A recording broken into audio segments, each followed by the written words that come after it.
Bonjour, je voudrais vous parler du coronavirus. Non, ça va pas aller, hein. Je vais le faire comme ça. Bonjour donc, je veux vous parler du coronavirus. Non pas en tant que médecin, moi je ne suis pas médecin, mais sur un plan politique, parce que, comme je vais l'expliquer un peu plus loin dans cette vidéo, eh bien, tout est un peu politique, et certainement dans cette histoire aussi. Ceci dit, avant ça, j'ai quand même une question. Moi, je ne suis pas un grand spécialiste, je ne suis pas spécialiste du tout de la question, en tous les cas, pas plus que les autoproclamés spécialistes qui se disputent entre eux pour savoir si on va avoir entre 30 ou 30 000 morts en Belgique. Mais j'ai quand même une question.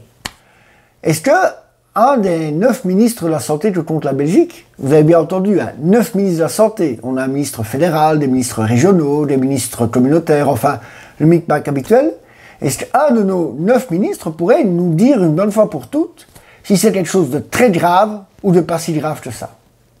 Parce que si c'est très grave, eh bien, il faut prendre dès maintenant des mesures radicales et efficaces pour empêcher la propagation de cette maladie.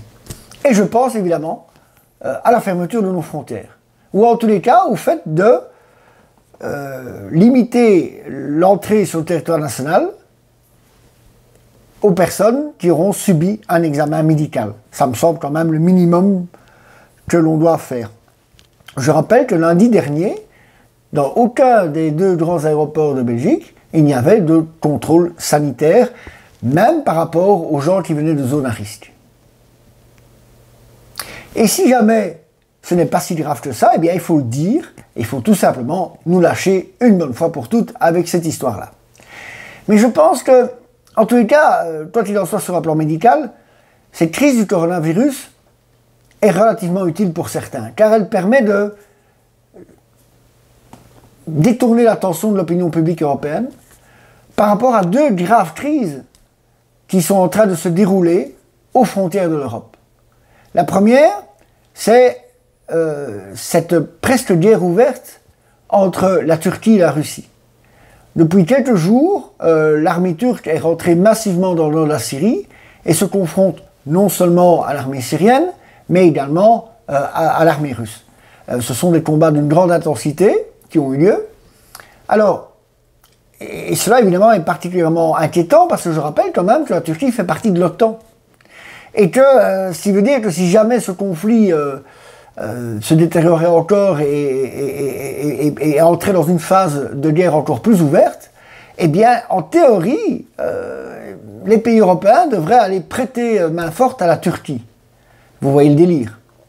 Et donc, c'est une crise très grave. Alors, bien entendu, ce jeudi, Poutine a rencontré Erdogan. Il semble y avoir eu un accord de cessez-le-feu, mais ce n'est pas le premier. Et donc, on ne sait pas comment tout ça peut se dérouler et voir si la situation ne risque pas encore de s'envenimer. Eh bien, on en parle très peu dans les médias. Vous avez entendu, hein, aujourd'hui encore 25 minutes consacrées au coronavirus. Et on essaye de faire passer ce qui pourrait avoir quand même des conséquences très graves sur un plan militaire et politique. On essaie de faire passer ça un peu au deuxième plan. Et la deuxième crise, évidemment, qui nous menace, c'est les centaines de milliers de migrants qui ont été lâchés par Erdogan sur les frontières grecques et qui sont sur le point de provoquer un tsunami migratoire. Eh bien, ça aussi, on fait en sorte de ne pas trop en parler, histoire que les opinions publiques européennes ne s'inquiètent pas trop et ne pensent qu'au problème médical, qui est sans doute aussi important, je n'en discute pas, mais il n'est malheureusement pas le seul. Alors, je voudrais quand même aussi rappeler que si aujourd'hui il y a un risque de pandémie mondiale, c'est tout simplement parce qu'il y a eu la mondialisation qui s'est mise en place et parce qu'on a ouvert nos frontières à tout, à n'importe qui, sans aucun contrôle, ni évidemment au niveau de l'identité. On a vu le résultat puisque ça permet aux terroristes de se promener un peu partout, mais également sans aucun contrôle sanitaire. Eh bien, voilà le résultat. S'il y a aujourd'hui des risques de guerre généralisés en Syrie, c'est à cause de la politique internationale lamentable de l'Union européenne, entre autres. Et s'il y a cette vague migratoire qui nous menace, c'est tout simplement parce que ça fait des années qu'on se laisse marcher sur les pieds par Erdogan, qui n'a pas peur de l'Union européenne, et cela lui permet de faire ce chantage. Et autre chose, bien évidemment, par une politique très laxiste en matière d'immigration, eh bien l'Union européenne a provoqué un véritable appel d'air des migrants du monde entier vers l'Europe.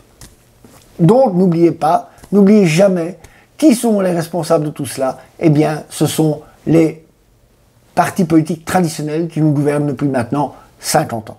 Et n'oubliez jamais non plus que ceux qui ont été, pour reprendre un terme à la mode, les lanceurs d'alerte, ce n'est pas cette droite classique qui tout à tous se réveille aujourd'hui. Ce ne sont pas ces populistes qui surfent sur la vague et qui sont pas vraiment contre l'immigration, mais juste contre les islamistes, etc.